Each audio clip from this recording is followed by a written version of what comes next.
तो question number 60 तक हो गया था। UPSC CDS 1 2025 mains PYQ। Question number 60 तक हो गया था। क्वेश्चन नंबर 61, ठीक है, मर्चेंडाइज एक्सपोर्ट्स परफॉर्मेंस, ठीक है, FY 2024।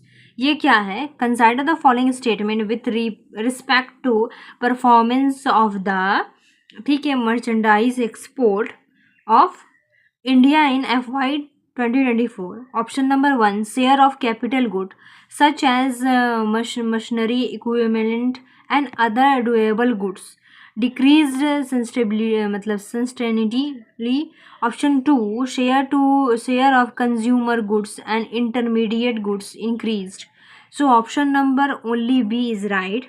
Share of consumer goods and intermediate goods increased. ठीक है, अब देख लो कैसे ये सही है, detail explanation. So option number B, India के मतलब FY 24 के ट्रेड डाटा के अनुसार ग्लोबल स्लोडाउन के बावजूद इलेक्ट्रॉनिक्स कंपोनेंट्स, इंजीनियरिंग, इंटरमीडिएट और स्पेसिफिक कंज्यूमर आइटम्स का शेयर एक्सपोर्ट बास्केट में बड़ा था। और इसलिए ऑप्शन नंबर 1 सही था, ऑप्शन नंबर 2 सही था। ऑप्शन नंबर 1 गलत कैसे है? क्योंकि कैपिटल गुड्स का शेयर सस्टेनेबिलिटी डिक्रीज्ड, बहुत ज़्यादा कम हुआ है, जो कि गलत है। इंडिया के फोकस इमर्जिंग गुड्स और मतलब मिशनरी, ठीक है, एक्सपोर्ट्स बढ़ाने पर था, पर इसमें सब्सटेंशियल ड्रॉप, ठीक है, ड्रॉप नहीं दिखाया गया, ठीक है, इसलिए ये गलत है। अब देखो ये सोर्स कहाँ से पूछा गया था, तो ये पूछा गया था, सोर्स है इसका government of India, ministry of commerce and industry, annual trade data report, economic survey, ठीक है, मतलब FY 2023-24 का, ठीक है। करेंट अफेयर कनेक्शन, ये डाटा अप्रैल 2024 में फाइनलाइज हुआ था और पूरे जो है 24-25 का इकोनॉमिक सर्वे में हाईलाइट किया गया था। सो डेट्स द रीज़न ये पूछा गया है। क्वेश्चन नंबर 62, प्रोजेक्ट निकस, ठीक है, ये क्या है? Which one among the following statement about project Nexus, ठीक है, is correct? Option number 1, it is a international agreement to enable labour movement between countries. Option B, it is an international initiative to enable instant cross border retail payments. Option number C, कि it is an international initiative to transfer technology between country. Option D, it is an international agreement to create data based on financial inclusion. So option number B is right, it is an international initiative to enable instant cross border retail payments. ये तो ये क्यों सही है? क्योंकि project निकस, ठीक है, एक मल्टी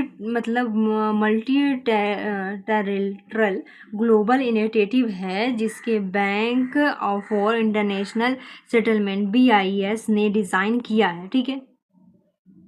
इसका मकसद अलग अलग देशों को मतलब डोमेस्टिक फास्ट पेमेंट सिस्टम जैसे इंडिया का UPI, सिंगापुर का पे नाउ को आपस में जोड़ना है ताकि instant cross border detail payments बहुत कम खर्चा में और कुछ सेकंड में हो सके, ठीक है।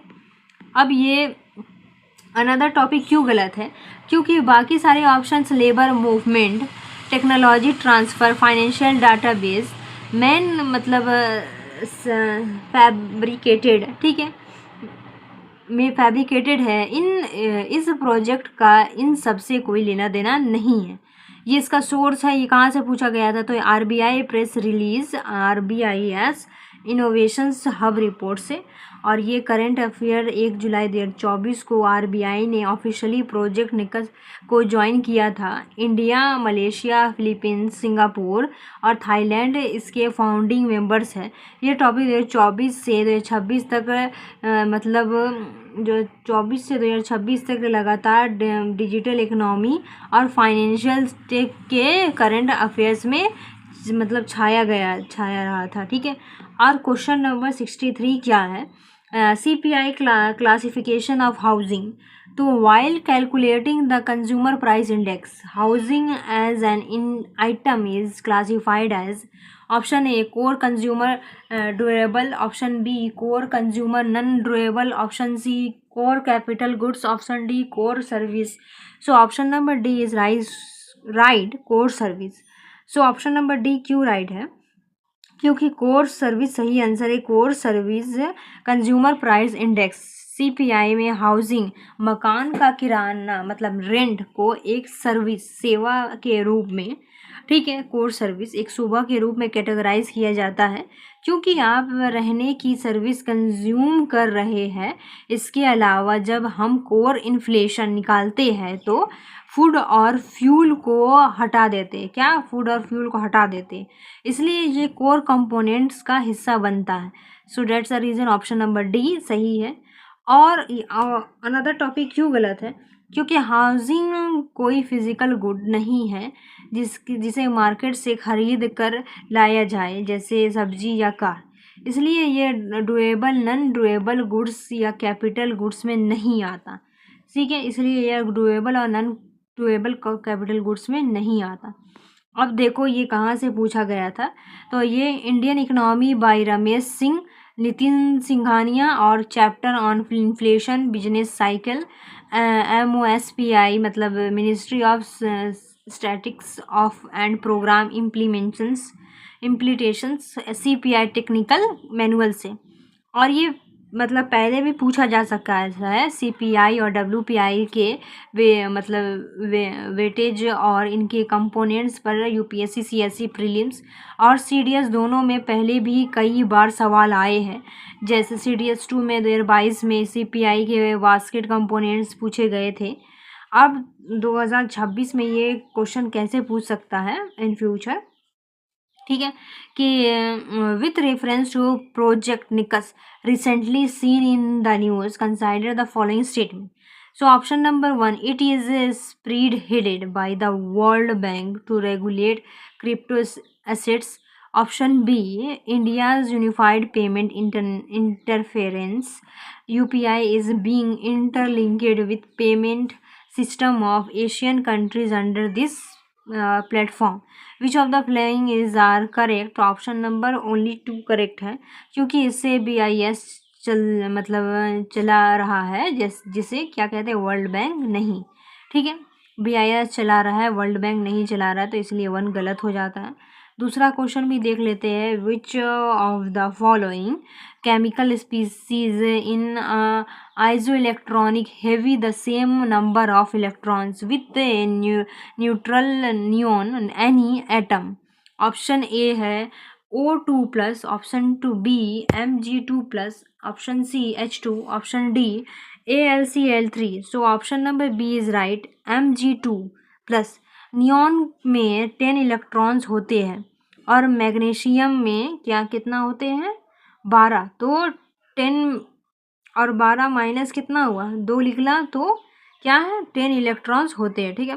क्वेश्चन नंबर आप देखते हैं 64, India's first global capability centre GCC, which question है, which one of the following stabilised the first global capability centre in India. Option A Honeywell, option B Citibank, option C Texas Instruments, option D SAP Labs India. Option C right है, Texas Instrument, क्योंकि इसका 100% सही है, क्योंकि global capability centres, ठीक है, GCCs उन centre को कहते हैं जो बड़ी फॉरेन कंपनीज इंडिया में अपनी टेक R&D और ऑपरेशन सपोर्ट के लिए खोलती है। टैक्स इंस्ट्रूमेंट्स ने सबसे पहले 1985 में बेंगलोर में अपना R&D सेंटर खोला था, जिसे इंडिया का सबसे पहला फॉर्मल GCC माना जाता है। इसके बाद ही इंडिया एक बड़ा टेक हब बना, ठीक है। अब अनदर टॉपिक कैसे गलत है, क्योंकि सिटी बैंक ने 1990 में अपना global technology back office operation centre city group global service शुरू किया था, जो बहुत बड़ा था, पर वो टैक्सेस इंस्ट्रूमेंट के बाद आया। ऑप्शन ए क्यों गलत है? क्योंकि हनीवेल्स और सैप लैब्स इंडिया, इन्होंने अपने सेंटर्स और बाद में लेट 1990s में खोले थे। ये पहला माइलस्टोन टेक्सास इंस्ट्रूमेंट का ही था। ठीक है, अब देखो ये टॉपिक कहाँ से पूछा गया था। तो ये टॉपिक पूछा गया है economic survey 2023-24, chapter on service sector technology and innovation, और N N A S S C O M reports on GCC growth in India. Current affair, ये टॉपिक 2024 के आखिर के मतलब लेकर 2025-26 तक लगातार हेवी करंट न्यूज़ में रहा है। NASSCOM और रियल इस्टेट रिपोर्ट के मुताबिक इंडिया में GCCs का बूम आया हुआ है और लगभग 16,000 प्लस GCC इंडिया में बिलियंस ऑफ डॉलर्स के रेवेन्यू जनरेट कर रहे हैं। इसी बूम के चलते UPSC ने इसका हिस्टोरिकल स्टैटिक बैकग्राउंड पूछा लिया था, आखिर पहला इस किसने खोला था। ठीक है, अब ये क्या पहले PYQ ने पूछ चुका है, तो ये क्वेश्चन मतलब डायरेक्ट ये क्वेश्चन पहले कभी नहीं पूछा गया था, लेकिन UPSC CSE में CDS में IT सेक्टर सर्विस एक्सपोर्ट और NASSCOM में डिजिटल परमानेंटल्स पर पहले कंसेप्चुअल क्वेश्चन आ चुके हैं। अब है logic to solve in exam, logic to trick solve in exam. Let's look at, अगर आपको एग्जैक्ट ईयर नहीं पता था तो आप बेसिक इंडस्ट्रियल लॉजिक लगा सकते हैं। बेंगलुरु को सिलिकॉन वैली ऑफ इंडिया बनाने की शुरुआत हार्डवेयर और सेमीकंडक्टर टेस्टिंग से हुई थी। टेक्सास इंस्ट्रूमेंट के एक कोर चिप सेमीकंडक्टर्स कंपनी है, जिसके आने से ही बाकी सॉफ्टवेयर गेम जैसे CAP, हनीवेल इंडिया की तरह अट्रैक्ट हुए थे। अब क्वेश्चन देखो 65 क्या है, मैपिंग इंटरनेशनल ट्रेड पेयर्स, ये क्या है? क्वेश्चन क्या बता रहा है कि which of the following pairs is not are correctly match नहीं है। ऑप्शन 1 है global value chains, GVC international product sharing. Option 2 है वर्ल्ड इंटीग्रेटेड ट्रेड सॉल्यूशंस, इसका है database on GVC related trade. Option 3 current account deficit, CAD foreign direct investment. तो कौन सा सही है? Let's check the answer. Option number 3 only right है। ठीक है, ऑप्शन नंबर 3 ओनली राइट है। क्या है? करेंट अकाउंट डिफिसिट, जिसका होगा CAD foreign direct investment. Current account deficit होगा foreign direct investment. Another topic क्यों गलत है? क्योंकि सही पेयर है और मतलब सही पेयर नहीं है, इसमें पूछा है नॉट करेक्टली मैच, मतलब ये दोनों करेक्टली मैच हो गया। ठीक है, 1 का मतलब जो कि है ग्लोबल वैल्यू चेन्स, उसका इंटरनेशनल प्रोडक्ट शेयरिंग ही होगा, और वर्ल्ड इंटरनेशनल ट्रेड सॉल्यूशन का डाटाबेस GVC रिलेटेड ट्रेड, ये दोनों सही है। इसमें पूछा नॉट करेक्टली मैच, तो current account deficit foreign direct investment ये गलत है। क्योंकि क्या है, क्यों गलत है? क्योंकि सी के करेंट अकाउंट डिफिसिट का मतलब होता है जब एक देश का गुड सर्विस और ट्रांसफ़र का टोटल इंपोर्ट्स उसके एक्सपोर्ट से ज़्यादा हो जाता है, ट्रेड बैलेंस का नुकसान। जबकि foreign direct investment FDI capital account का हिस्सा है, CAD का नहीं। इन दोनों, क्या FDI कैपिटल अकाउंट का हिस्सा है, CDI का नहीं, CAD का नहीं, तो इन दोनों का डायरेक्ट को डिफिनेशन मैच नहीं करता। ठीक है, और 2 को ये सही है। ठीक है, गुड ग्लोबल वैल्यू चेन्स का मतलब होता है कि इंटरनेशनल प्रोडक्ट शेयरिंग, जहाँ एक प्रोडक्ट मतलब कि अलग अलग पार्ट्स अलग अलग देशों में बनते हैं, जैसे आईफोन का डिज़ाइन US में, पार्ट्स कोरियन में, असेंबली चाइना में। और ऑप्शन 2 भी सही है, world international trade solutions WITS world bank का एक सॉफ्टवेयर डाटाबेस प्लेटफॉर्म है जो ट्रेड ट्रैफिक्स और GVC related international data provide करता है। ये टॉपिक कहाँ से पूछा गया था? ये topic NCERT class 12 micro economics chapter open economy, micro economics, balance of payment और स्टैंडर्ड नोट्स और इंटरनेशनल ट्रेड इंस्टीट्यूशंस।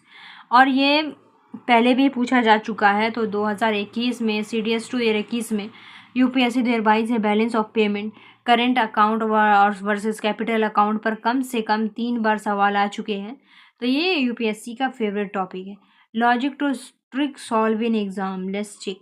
अगर आपको WITS या GVC का बारे में 1% भी आइडिया नहीं है, तब भी आप इस सवाल को मतलब चुटकियों में सॉल्व कर सकते हैं। कैसे? आपको पता है कि CD मतलब करेंट अकाउंट डेफिसिट और FDI कैपिटल अकाउंट दोनों बैलेंस ऑफ पेमेंट के दो अलग अलग पेयर्स हैं। तो एक दोनों आनी जानी चीज़ें आपस में डायरेक्ट डिफिटेशन वाइज मैच नहीं हो सकती। इसका मतलब 3 गलत हो जाता है। तो इसका और ऑप्शन नंबर 3 गलत हो जाएगा। ठीक है। अब question number 66, currency depreciations and net exports. तो अब देख लेते हैं क्या क्वेश्चन बोल रहा है। How can currency depreciations stimulate and increase in next मतलब net export. Option number 1, by reducing export cost. Option number 2, by reducing import prices. So option number 1 only right, by reducing export cost. तो देख लेते हैं आगे क्या है। ठीक है। तो करेंसी डिप्रिशिएशन क्या होता है जब हमारी करेंसी, तो करेंसी डिप्रिशिएशन क्या होता है जब हमारी करेंसी, ठीक है, रुपी की वैल्यू मतलब डॉलर के सामने कम हो जाए। जैसे एग्जांपल $1 है तो हमारी रुपी कितना है, 7 से गिरकर $1.80 हो जाएगी। ठीक है। सो ऑप्शन नंबर 1, करेंसी डिप्रिशिएशन क्या होता है जब हमारी करेंसी रुपी की वैल्यू डॉलर्स के सामने कम हो जाए। ठीक है, इसे कहते हैं करेंसी डिप्रिशिएशन। ऑप्शन नंबर 1 क्यों सही है कि जब रुपी डिप्रिशिएट होता है तो फॉरेन बायर्स के लिए हमारे देश के गुड्स सस्ते, reducing export cost for foreigners हो जाते हैं। ठीक है। पहले उन्हें $1 में 70 का सामान मिलता था, अब उन्हें $1 में 80 का सामान मिलेगा। इससे हमारे एक्सपोर्ट्स मतलब स्टिमुलेट जाते हैं। ठीक है, बढ़ जाते हैं। अब देखो क्वेश्चन 2 क्यों गलत है, ऑप्शन 2 क्यों गलत है। क्योंकि करेंसी डिप्रिशिएशन से इंपोर्ट सस्ते नहीं होते। ठीक है, बल्कि एक इंपोर्ट सस्ते नहीं होते बल्कि इंपोर्ट्स महंगे, इंक्रीजिंग इंपोर्ट प्राइस हो जाते हैं। जैसे पहले हमें $1 का सामान मंगाने के लिए क्या होता था, 70 देने पड़ते थे, पर अब 80 देने पड़ेंगे। इसलिए ऑप्शन नंबर 2 गलत है। सो करेंसी डिप्रिसिएशन से इंक्रीज इंपोर्ट प्राइस। ठीक है, क्या हो जाता है, प्राइस इंक्रीज हो जाता है, इंपोर्ट प्राइस। अब ये कहाँ से पूछा गया है, तो ये पूछा गया है NCERT class 12 micro economics chapter open economy foreign exchange rate. ये पहले पूछा जा चुका है। करेंसी डिप्रिशिएशंस, एप्रिशिएशंस, वैल्यूएशंस पर CDS 1 2023 में, CDS 2 2020 में और UPSC 19 और 21 में लगातार सवाल पूछे गए हैं। तो ये कंसेप्ट पर सवाल घुमा फिरा कर आता है। अब मतलब 2026 में एग्ज़ाम में कैसे पूछ सकता है, तो इस तरह से पूछा जा सकता है कि with reference to the Indian service sector consider the following statement. Option 1, inflows targeting global capability centers GCCS in India are accounted under the capital account of the balance of payment. और option number 2, setting as a GCC in India by a multinational corporation always lead to a decreases in the country's net service export. Which one of the following is are correct? Option number 1 only सही है, क्योंकि capital account में आएगा क्या, investment capital account में आएगा और GCC service export बढ़ाता है, सो घटता नहीं। तो इससे ऑप्शन नंबर 2 गलत हो जाएगा। GCC एक्सपोर्ट बढ़ाता है, ना कि इंक्रीज करता है, ना कि डिक्रीज। ठीक है, क्या GCC क्या करता है, एक्सपोर्ट इंक्रीज करता है, नॉट डिक्रीज। सो इसलिए ये गलत है। दूसरा स्टेटमेंट भी देख लो एक बार कि an appreciations of the demo मतलब domestic currency against major global currency generally leads to option A cheaper imports and costlier exports, option two costlier imports and cheaper exports, option C increase in net exports, option D substantial reductions in the country's external debit payment in local currency terms। Option one सही है, cheaper imports and costlier exports. ठीक है, so domestic currency against major global currency क्या करता है, depreciate मतलब imports and costlier exports. ठीक है, cheaper imports and costlier imports depreciations का बिल्कुल उल्टा लॉजिक यहाँ पर अप्लाई होता है। Number 67 core inflation definition. So core inflation क्या है, ठीक है, core inflation is option A CPI headline inflation minus all non food items, option B WPI inflation minus all food and non food items, option C CPI headline inflation minus food and energy items, option D WPI inflation minimum food and energy items। So option C is right, CPI headlines inflation minimums food and energy items।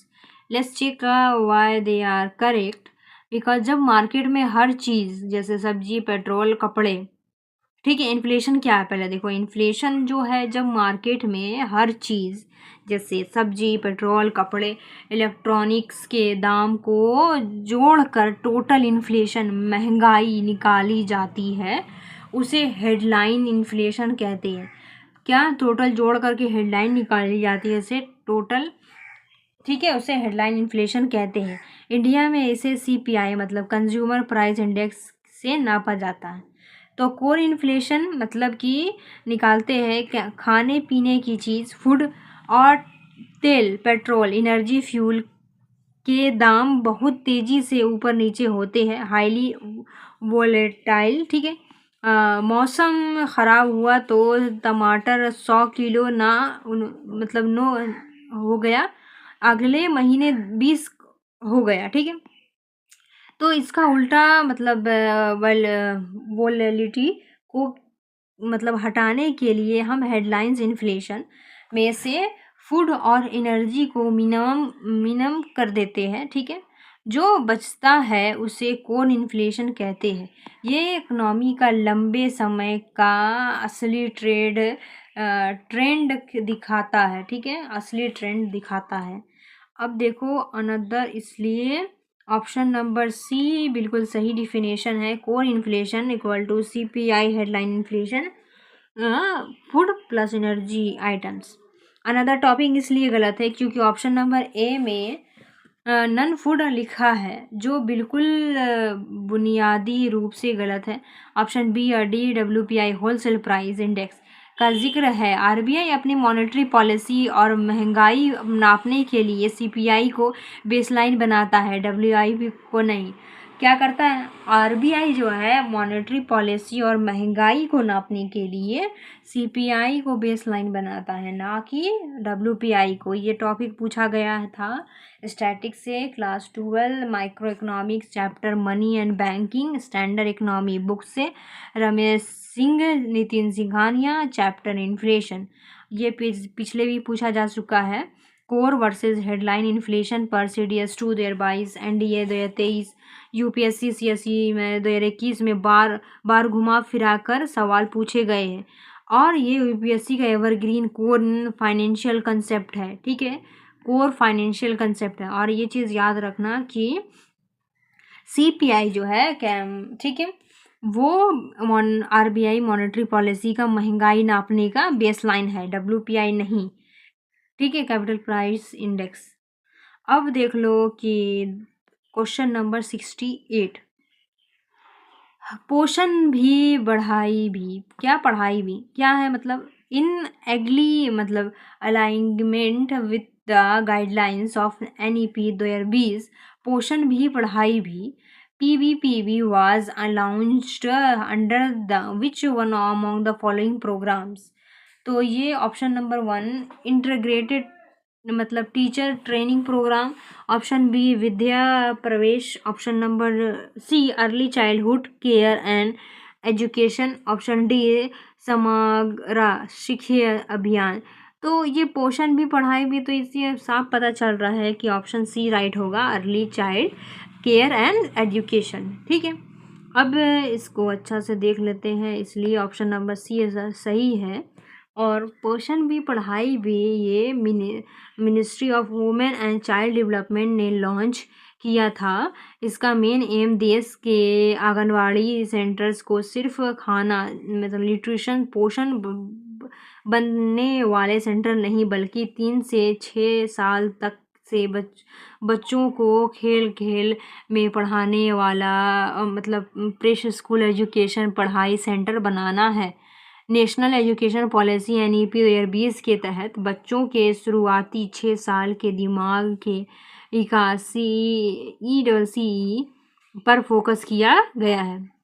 बाकी answer गलत इसलिए है क्योंकि option A integrated teacher training ये बड़े school teachers के लिए है, जैसे निस्ता। ठीक है, ऑप्शन बी विद्या प्रवेश ये NCERT का क्लास 1 के बच्चों के लिए 3 महीनों का पे स्कूल प्रिपरेशन मॉड्यूल है। ऑप्शन डी समग्र शिक्षा अभियान ये क्लास 11 से 12 तक की फॉर्मल स्कूलिंग को कॉम्प्रिहेंसिव लेवल पर कवर करता है। ठीक है, अब ये टॉपिक कहाँ से पूछा गया था, तो ये टॉपिक पूछा गया था ministry of women and child development PIB release government welfare scheme handbook से। और ये पोषण भी पढ़ाई भी कैंपेन मई 2023 में शुरू किया गया था, लेकिन 2024 और 25 में के बजट में आंगनवाड़ी वर्कर्स की अपेक्षाकृत और पोषण ट्रैकर एप्लीकेशन के अपडेट्स के कारण ये लगातार यूज में बना रहा है, जिसकी वजह से UPSC ने इसको पूछा। अब logic to trick solving exam, तो पोषण मतलब न्यूट्रिशंस का काम हमेशा आंगनवाड़ी करती है, और आंगनवाड़ीज में 0 से 6 साल के छोटे बच्चे होते हैं। छोटे बच्चों की पढ़ाई को टेक्निकल टर्म्स में क्या कहते हैं, अर्ली चाइल्डहुड केयर एजुकेशन। ठीक है, ECCE के आसानी से आप डायरेक्ट लॉजिकल कनेक्शंस बनाकर राइट को चॉइस कर सकते थे। Question number 69, definition of flexi worker ये क्या है भाई। अब which one of the following defines flexi workers in India. Option 1 formal contract staff employed through organise contract, option B informal sector employees working in urban areas, option C agricultural labour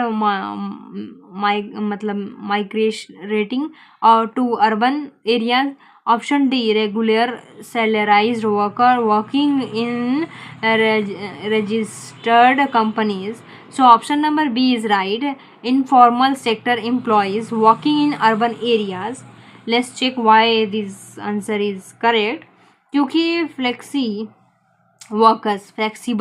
workers ये gig workers उन्हें कहते हैं जो किसी company में permanently fixed salary पर काम नहीं करते।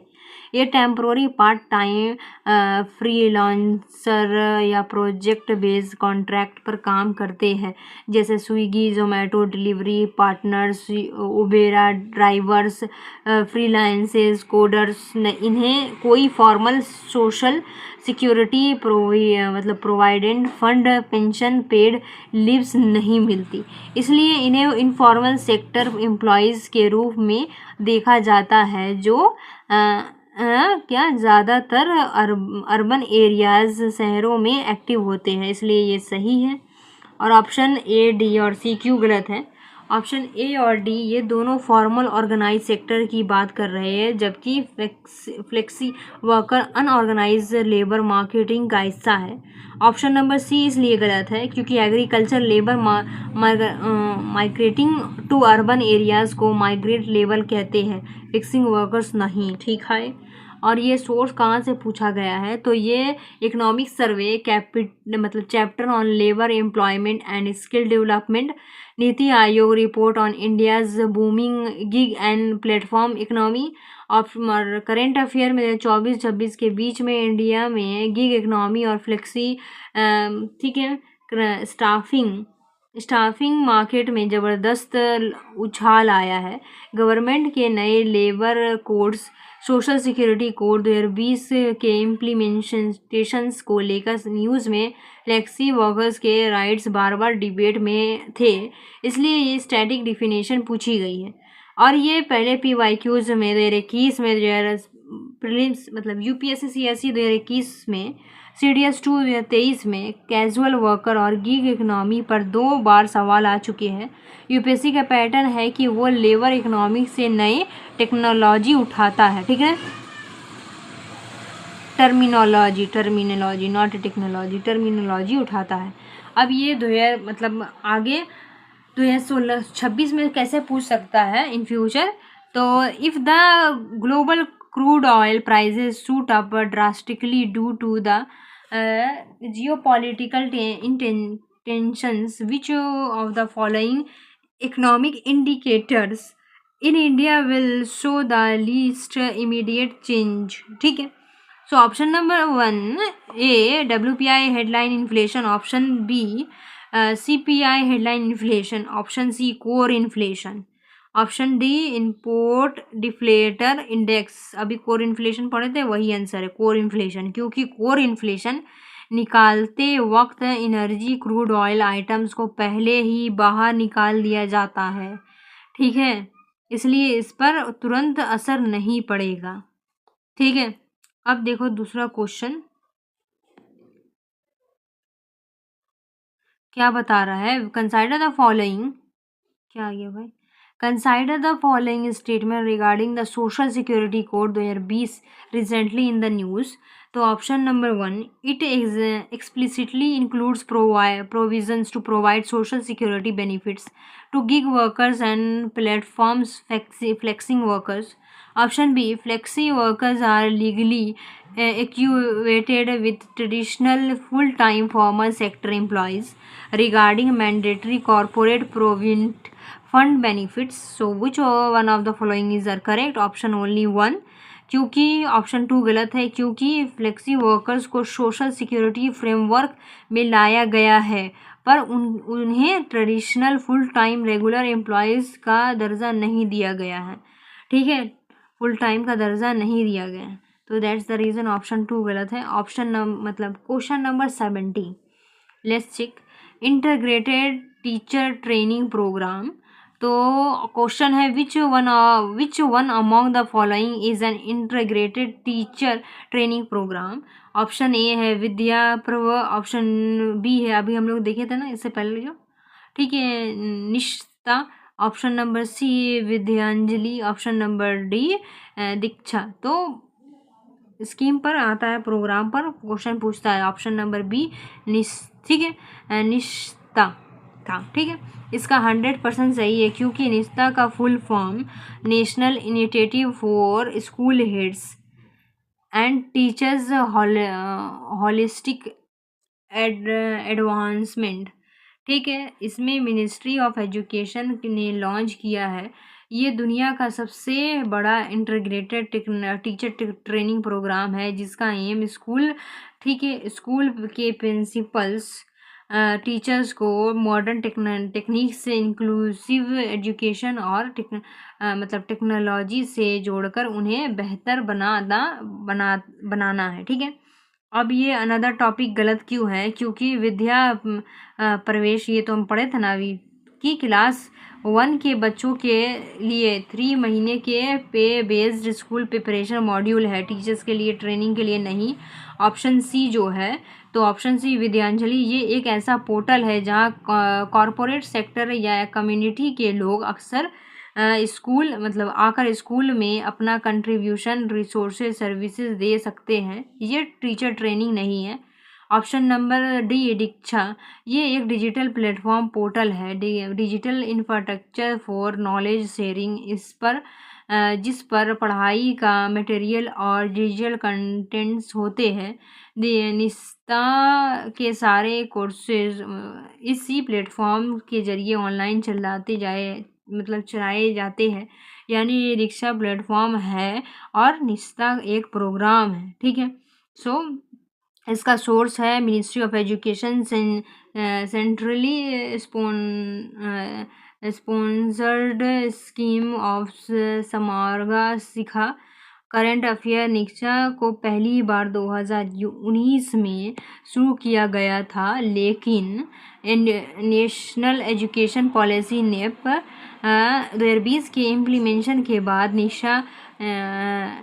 निश्ता 2.0 सेकेंडरी लेवल और निस्ता 3.0 फाउंडेशनल लिटरेसी निपुण भारत NIPUN भारत को लेकर आते 2024 के तक लगातार नए ट्रेनिंग टारगेट्स की सेट किए गए रिपोर्ट्स में थी। इसी वजह से इसका बेसिक कंपोनेंट पूछा गया है। और ये logic to trick solving exam, अगर आपको फुल फॉर्म याद थी निस्ता में, T का मतलब टीचर्स, ठीक है, और H का मतलब होलिस्टिक एडवांसमेंट। बाकी तीनों एजुकेशन इंफ्रास्ट्रक्चर्स या पोर्टल्स हैं। डायरेक्ट, स्पेसिफिक और ट्रेनिंग प्रोग्राम सिर्फ क्या निस्ता है, ठीक है। सो अब क्वेश्चन नंबर 71 नेक्स्ट पार्ट में देखेंगे। ओके, बाय बाय, जय हिंद।